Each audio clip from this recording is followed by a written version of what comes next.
Bertemu lagi untuk bahagian yang ketiga ni, saya akan berkongsikan dengan anda bagaimana untuk kita sedia dan kemukakan laporan clash analysis. Okey, input dia adalah senarai keputusan clash analysis. Pertama sekali, ini setelah kita dah run clash analysis, kita akan dapatilah. Contoh dalam kes ni, kalau kita akan dapati bahawa row versus structural column dapat 79 clashes. Okey, dalam proses ini kita perlu buat uruskan pembahagian atau buat grouping bagi keputusan clash analysis mengikut kesesuaian. Yang ni terpulang kepada koordinator bagaimana untuk menguruskan clash tersebut mengikut keselesaan dan juga supaya benda tu lebih terurus lah, dan juga kita lebih mudah untuk pantau sama ada menggunakan teknik melaksanakan secara zoning, mengikut aras atau juga mengikut komponen yang terdapat berlakunya clash tersebut. Okey, seterusnya nanti saya akan menerangkan bagaimana untuk kita mengeluarkan laporan clash analysis, di mana kita akan buat ketetapan kandungan laporan. Lepas tu seterusnya kita akan jana nama dan simpan fail laporan clash analysis, dan seterusnya kita akan lampirkan laporan tersebut untuk digunakan dalam mesyuarat clash analysis lah, bagi menentukan tanggungjawab dan juga tindakan siapa yang perlu melaksanakan pembetulan, ataupun mungkin clash tersebut hanya melibatkan model di mana clash itu tidak perlu diambil tindakan. Okey. Okey. Seterusnya saya akan menunjukkan bagaimana untuk kita melihat dan juga kita laksanakan grouping bagi clash yang terdapat dalam clash analysis ini.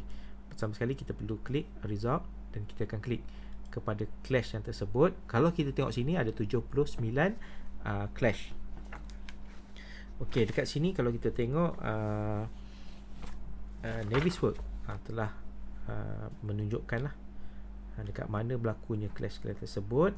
Di sini tuan-tuan dan puan-puan boleh menukar tetapan ataupun setting bagi pandangan. Contoh dia, kalau kata kita nak tengok clash tu saja, kita boleh hide others ataupun kita boleh dim others.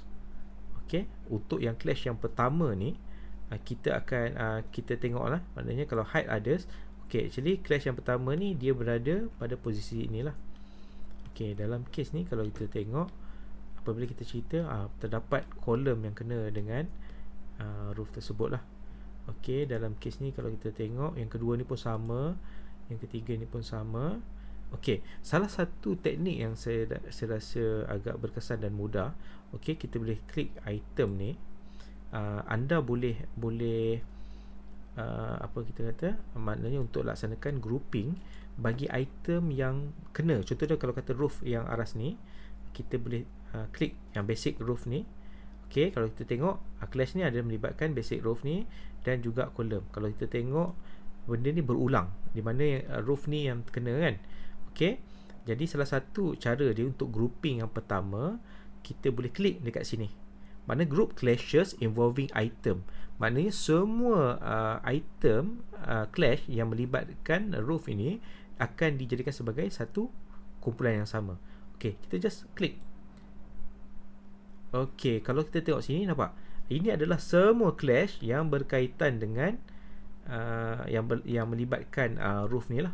Di mana kalau kita dari segi tindakan ataupun adjustment perlu dilaksanakan, yang ni pun mungkin sebenarnya kita perlu jadi kalau disebabkan oleh keterbatasan oleh software lah.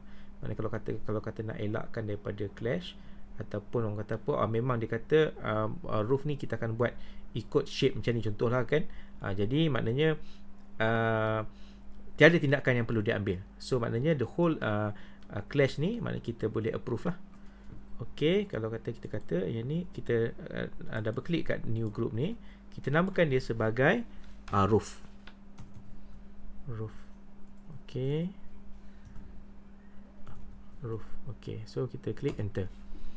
Okey, jadi semua clash yang melibatkan roof ni kita dah jadikan dia sebagai satu kumpulan. Okey, seterusnya kita boleh tengok, okey, clash apa lagi yang ada. Kalau kita tengok sini, okey, yang ni pun melibatkan bumbung yang bahagian atas. Yang ni pun disebabkan oleh dia hanya bersentuh je. Okey, dalam kes ni kita akan dapati ada beberapa tiang yang sama lah. Nampak ni, ni pun sama. Actually dia hanya tersentuh sikit lah.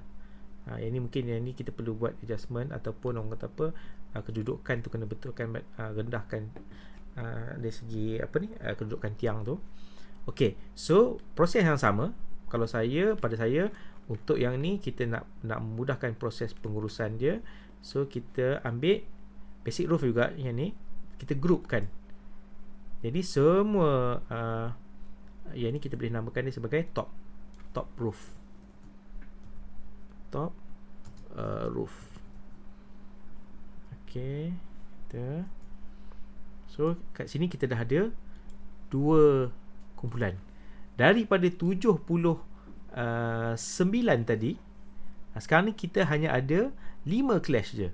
Ni cara bagaimana untuk kita menguruskan clash dengan lebih efektif lah. Okey, yang kedua, yang selanjutnya, yang ni adalah dia melibatkan yang ni macam ni. Kalau kita tengok, sebab kita punya tolerance kita tetapkan bila kena 1 mm sentuh je, dia akan jadi clash. So dalam kes ni kita, tuan-tuan boleh tengok contoh kalau kita besarkan sini, kita boleh lihat ada beberapa status, dan juga yang ni mungkin saya akan bincangkan orang kata apa, cara untuk kita bahaskan lah. Kalau kita tengok sini, yang ni dia sebenarnya 6.3 mm je. 6.3 mm je. Maksudnya actually sebab 6 mm tu dia sentuh je, so dia dah jadi clash. Okey, yang ni pun sama. Kalau kita tengok sini, yang ni kita boleh katakan bahawa group ni dia adalah group yang sama lah. Maksudnya roof yang kena dengan kolom. Kalau kita tengok pun yang ni pun sama. Okey, contohlah maksudnya untuk yang clash yang 52 dengan 57 ni, kita nak jadikan dia sebagai group yang sama, maknanya yang melibatkan kolom, roof kolom. Okey, so kita klik 52, kita control, kita select yang 57, kita right click dan kita groupkan dia. So dia dah jadi satu group yang sama. Kalau kita tengok, nampak padanya item yang sama, tapi sebenarnya kalau kata kita groupkan dia sebagai by komponen menggunakan method yang pertama tadi, dia lagi senang. Maksudnya kalau kita basic roof tadi yang ni, maknanya kita groupkan apa yang clash dengan dia, automatically dua-dua item ni akan dijadikan sebagai dalam group yang sama. Okey, kalau kita kata yang ni mungkin kita letaklah roof 2 katakan. Okey, enter. So kita dah ada 3 group yang besar dan satu lagi yang dia independent. Dalam kes ni contoh dia kita kata okey, tak apalah, maknanya yang ni dia sendiri. So daripada 79 clash tadi, kita dah berjaya buat penetapan dari segi kita groupkan dia mengikut kes yang sama. Okey, seterusnya bagi perincian cara untuk kita bincangkan status buat masa ni, maknanya untuk generate kita akan tetapkan dulu sebab sebelum mesyuarat, maknanya status still new. Lepas tu yang tindakan pun kita tak ada lagi approve ke apa. Cuma pada peringkat ni anda boleh lihat lah dari segi clash yang berlaku ni berapa orang kata apa milimeter clash. Maknanya sebab kita tetapkan tadi 1 mm, once dia bersentuh 1 mm, automatically dia akan di-detect, dia akan di identify sebagai clash lah. Okey, seterusnya saya akan menunjukkan bagaimana untuk kita generate report. Ini sangat membantu untuk kita gunakan dari segi mesyuarat lah. That's why orang kata apa, kalau sebelum ni kita buat reporting secara manual, so cara yang mudah adalah kita perlu ni lah.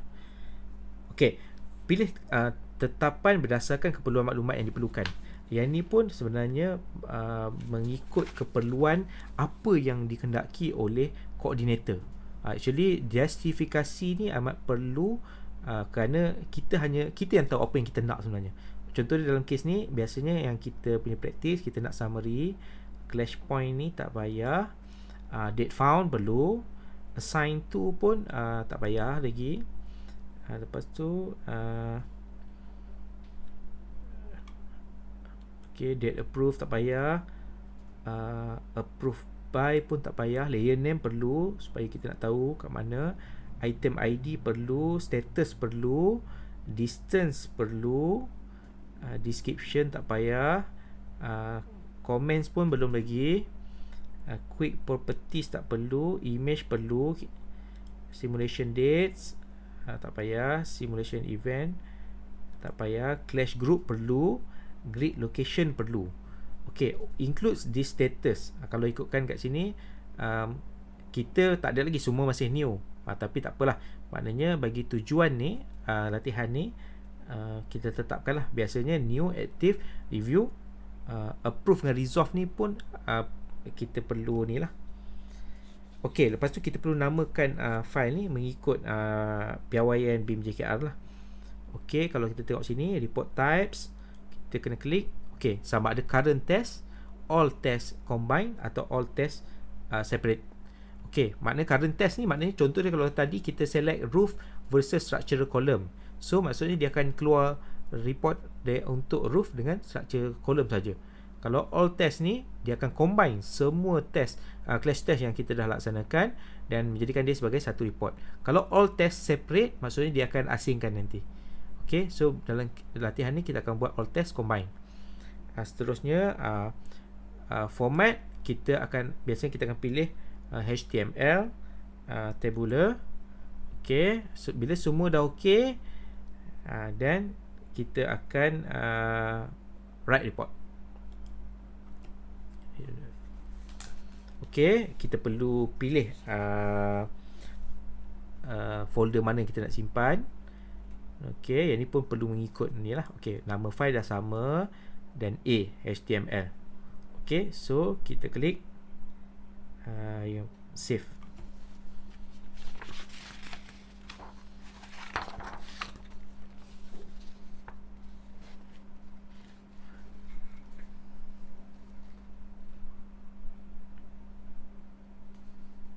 Okey, bagi memudahkan proses perkongsian laporan ni, koordinator perlu menukar kepada format PDF.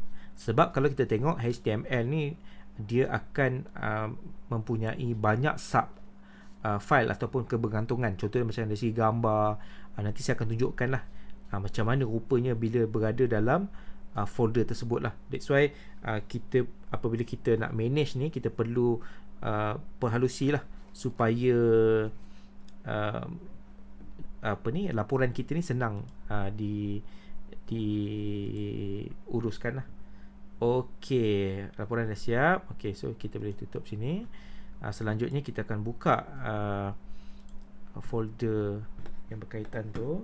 Okey, sebentar saya akan kongsikan kat sini. Okey, kita pergi kepada folder tersebut. Sekejap ya. Okey, dia berada dalam model architect structure. Okey, kalau kita tengok di sini, ini adalah file HTML yang telah kita generate tadi. Dan file tersebut dia akan hadir sama dengan satu folder, di mana folder ni dia akan mengandungi semua gambar-gambar yang clash yang berkaitan lah. Jadi kalau kata kita buat perkongsian menggunakan HTML, jadi folder ni pun kena bagi sekali lah. Yang mana kalau kita tengok macam tak praktikal lah kan.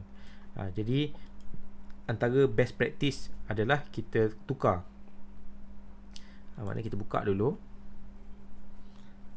file tersebut. Actually sama ada anda nak buka dekat sini ke, ataupun salah satu lagi cara dia, kita right klik,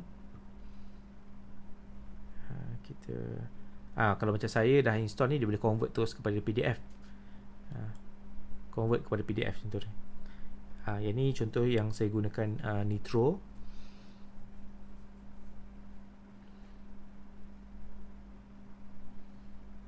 Kalau ada ni lebih mudah lah, sebab kadang-kadang kita takut tu lah, kita perlu buat adjustment dari segi filing.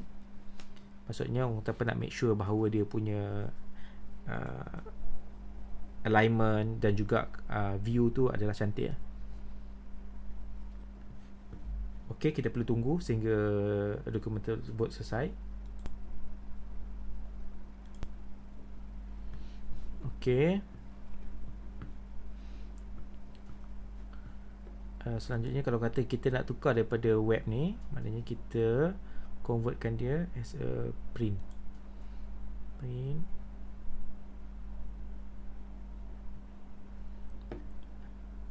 Kita ambil dia sebagai Adobe PDF. Loading ni kadang dia bergantung kepada komputer masing-masing lah. Okey, kalau kita tengok sini, ini adalah contoh laporan yang telah ada lah.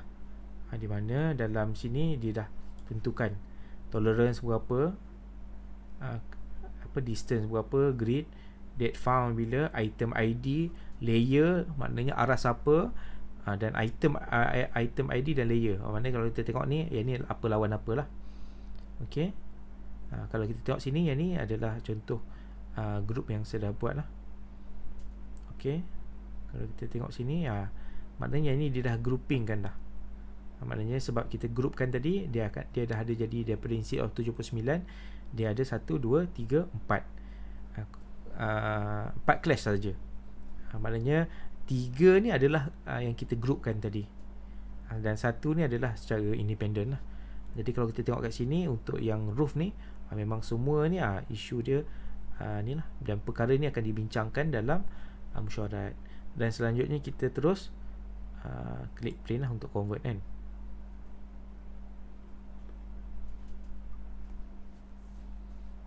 Okey, kita perlu simpan dalam ni. Ambil nama fail yang sama.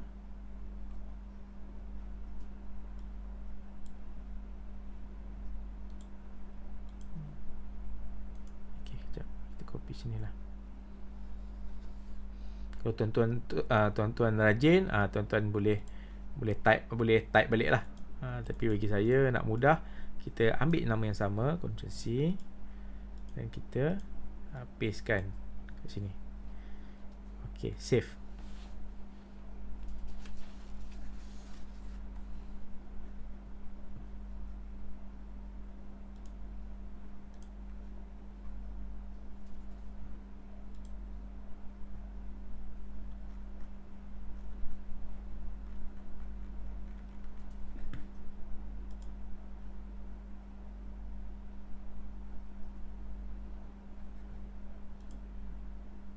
Okay, sementara itu kita perlu tunggu.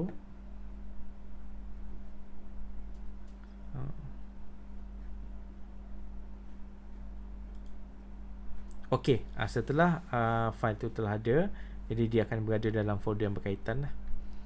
Okey, selanjutnya kita akan bincangkan bagaimana untuk melaksanakan koordinasi di dalam mesyuarat koordinasi lah.